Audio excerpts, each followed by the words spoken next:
Bismillahirrahmanirrahim.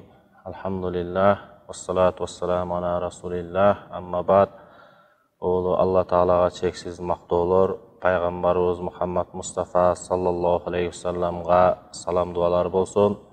Bugün bizdin temabız adep, ahlak, insandın körkü. Allah Ta'ala yer yüzünde bardıq mahluktardı jaratıp, anın içinde insandı yer yüzüne halife kılıp, bardıq mahluktardı insanga baş iyişi kılıp koydu. İnsandın başka canlıklardan ayırması anın akılında, kolk münözünde, adep ahlakında, asıl sapatlarında. Peygamberimiz sallallahu aleyhi ve sellem İnnema bu'ithtu liutammima makarimal ahlak. Elbette men ulu körküm kulk münözdü toluqtau üçün jiberildim dep öz hadisinde aytıp öttü. Mına uşul kulk münöz insandın asıl sapatları eken. Allah Taala uşul Peygamberimizden ulu kulk münöz esi ekendigin öz ayatında inneke ve inneke la'ala hulukin azim. Elbette sen görküm ulu adep ahlak tuğsun dep Allah Taala Peygamberimizdi mına şintip sıfatladı. Din bul kulk, жақшы kulk münöz. Dindin maksatların biri dağı ad-dinu husnul huluk. Peygamberimiz hadisinde aytkanday, din bul жақшы kulk münözdü üyrötü, insanlarga adep ahlakты üyrötü. Peygamberimiz eğer özü kulk münözdü bolbogondo men adep ahlakты toluqtau üçün jiberildim debes ele. Oşonduktan Peygamberimizden biz örnek alışыбыз керек. Ушул улуу örnöktörü bizge Ayşenебиз риваят кылгандай, Peygamberдин kulk münözü bu Kur'an ele demekçi. Ошол Kur'anды bizge түшүрүп, Kur'anды amal kılıp bizge жашоосунда көрсөтүp örnek bolup ketти. Mına biz ошондон улуу örnöktörдü Peygamberimizden alışыбыз керек экен. Peygamberimizden baktısızlık, çağımsız nerselerden başat emne dep suraşkanda, bul jaman adep ahlak dedi. Bardıq insan жашоосуна baktısızlık alıp kelgen bul jaman adep ahlak eken.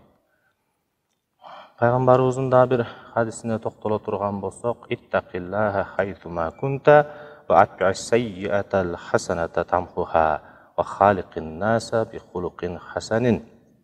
Qaysı jerde bolbogun Allah'dan korkun. Egerde bir günөө iş, jaman iş kılgan bolsoň, arının arkasından jakşılık iş anı getirip dursun. Jana insanlar menen muamele kılganda koz, körküm adep ahlagın menen muamele kılgın dep Peygamberimiz bizge nasihatın aytıp ketti. Mına oşonduktan biz bir gana ibadatlarda namaz, orozo buz menen gana çektelbestен mına oşol insanlar menen koom menen bolgon muamelede dagı jakşı adep ahlagыбыз menen örnek boluşubuz kerek ekendigin hadisten düşünsök bolot. Tabi Peygamber'in başka bir hadisinde dinu al-muamala, din bol muamele, insanlar menen muamele, muameleni oňdoo, muameleni tüzdөө degendi bildiret. Uşul namaz, orozo menen çektelbey dep aytıp ötüp kettik. Uşul tuurasında Peygamberimizge bir sahaba gelip bir ayal jönündө aytты. Al gündüzü orozo tutat, al ayal keçinde nafil ibadatlar menen alek bolot, tahajjud namazdарын okuyup durop, al tili münözü naçar, tili menen koşnalarına ziyan jetkizet dedi. Oşonda Peygamberimiz aytты, anın hiç kanday ibadatlarında bir jakşılık jok, al tozoktun koomundan dep aytты. Mundayça aytkanda ошол орозо тутканы менен, ибадат кылганы менен ал адамдарга зыян жеткизип атат, тили менен зыян жеткизип атат, тили менен азар берип аткандыгынан ошо жакшы мамиледе болгондуктан, жаман кулк мүнөз ээси болгондуктан аны тозоктун коомунан деп айтты. Пайгамбарыбыздын да бир хадисинде чыныгы момун мусулман колунан жана тилинен зыян жетпеген деп бекеринен бизге насаат айтпаган чыгар. Дагы бир хадисинде акыйкатта Алла Таала ушул динди өзү үчүн тандады жана диндеги жалгыз гана жоомарттык менен жана сонун адеп ахлак жарашары тууралуу айтты. Эки нерсени. Ошондуктан көңүл буруңуздар, дароо мына ушул эки нерсени жоомарттык менен сонун адеп ахлакты диниңер менен кооздогула деп бизге пайгамбарыбыз буйурду.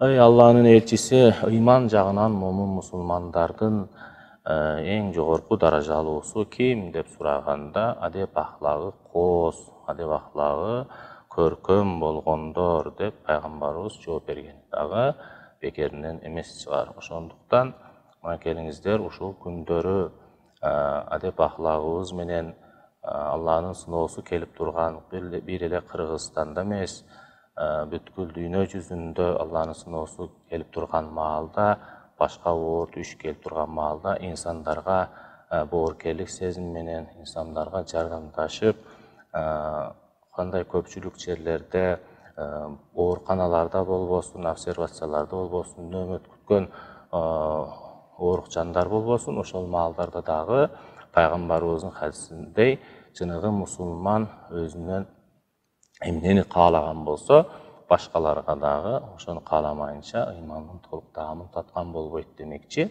Өзүбүз ошол нөөмөттөрдө дагы мен биринчи болушум керек деп талашпастан, дүртүшпөстөн, ошол жерде дагы жаңжал чыгарбастан, карыларыбызга, боюнда бар аял энелерибизге жол бошотуп, бизден дагы оор болуп турган оорук жандарыбыз болсо, ошолорго нөөмөтү сиз көрүнүп чыгыңыз, сизге жол болсун деп уруксат берип, ошондой жардамдарыбызды аябашыбыз керек экен.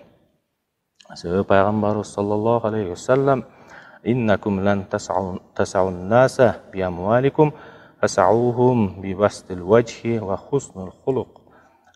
Силер инсандарды, пайгамбарыбыз буйруп атат, силер инсандарды өзүңөрдүн мал мүлкүңөр менен ыраазы кыла албайсыңар. Албетте ыраазы кылып бактылуу кыла албайсыңар. Албетте балким силер өзүңөрдүн жылмайган жүзүңөр менен жана сонун адеп ахлагыңар менен ыраазы кылып бактылуу кылышыңар мүмкүн деп пайгамбарыбыз өз хадисинде айтып өттү.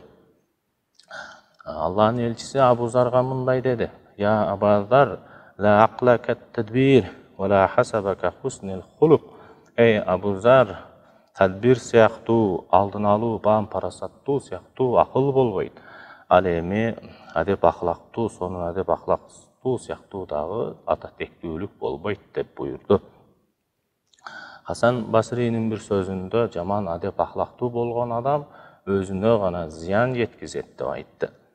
Улуу даанышмандарыбыздан Вахб болсо, жаман адеп ахлактуу адамды сынган кумурага салыштырды. Сынган кумура эч качан жамалбайт жана өзүнүн бир жакшынакай формасына кайра келбестиги маалым. Ошондуктан адеп ахлагыбызды пайгамбарыбыз хадисинде айткандай, хасину ахлакакум деп буйргандай, адеп ахлагыңарды кооздогула, адеп ахлагыңарды сонун кылгыла деп бизге буйруду өзүнүн насаатында. Ошондуктан биздин Раматылык Чубагачкебиз айткандай, мен ушундай жаратылып калгам, менин болушум ушул, мен эч качан өзгөрүлбөймүн, ата тегим ошондой дебестен, биздин ошол пайгамбарыбыз буйругандай адеп ахлакты дагы оңдосок болору тууралуу пайгамбарыбыз буйурду. Ошондуктан пайгамбарыбыздын адеп ахлагындай өрнөк алышыбыз керек экен. Анас бин Маликтин риваятында баарыбызга белгилүү, пайгамбарыбыздын кызматында 10 жыл кызмат өтөдүм дейт. Өзүнүн риваятында мен 10 жыл кызмат өтөдүм, бирок пайгамбарыбыз сен ушул ишти мындай кылсаң болбойбу, ушул ишти тигиндей кылып койсуң да деп айткан жок. Мени бир кемсинткен жок, мени бир кемчилигин айткан жок деп айтты. Мындан түшүнсөк болот, ушул 10 жыл кызмат кылып, Анас бин Маликти бир урушуп же бир жерин капа кылып же ушундай бир жаман мүнөзүн көрсөткөн жок. Мына ошол пайгамбарды тааныган Анас бин Малик дагы мына ушундай мындай ишти тигиндей кылсаң болбойбу, тигиндей ишти мындай кылсаң болбойбу деп айтты.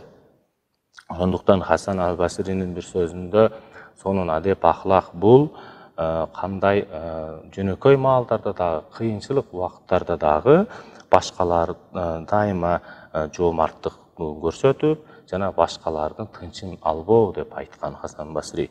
Дагы бир сөзүндө сонун адеп ахлак ошол тынчтык маалдарында инсандарды ыраазы кылуу, жоомарттык көрсөтүү. Келиңиздер мына ушундай кыйынчылык маалдарда колубуздан келген дерибиз, мүмкүнчүлүктөрүбүз, материалдык жактан жардам көрсөтөлү, колубуздан келгендер болсо, моралдык жактан колунан келгендер болсо, ошо өзүнүн кыймыл аракети менен, убакты менен мамлекетибизге, өлкөбүзгө жардам берип, оорук жандарыбызга колубуздан келишинче жардамдарыбызды көрсөтсөк, иншаллах мына ушундай кыйынчылык, ар бир кыйынчылыктын аркасында бир жакшылык бар демекчи.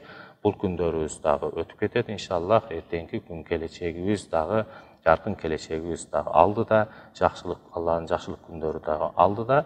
Ошондуктан ушундай сыноо күндөрдө бир жакшылык соопторду таап, элге жардамыбызды берип, өзүбүздүн кооз, адеп ахлагыбызды көрсөтүп, эч болбогондо пайгамбарыбыз хадисте айткандай, сүйлөсөк жакшы сүйлөп, болбосо унчукпа дегендей жакшы сөздөрүбүздү арнап бири-бирибизге, коомубузга жардамыбызды берели.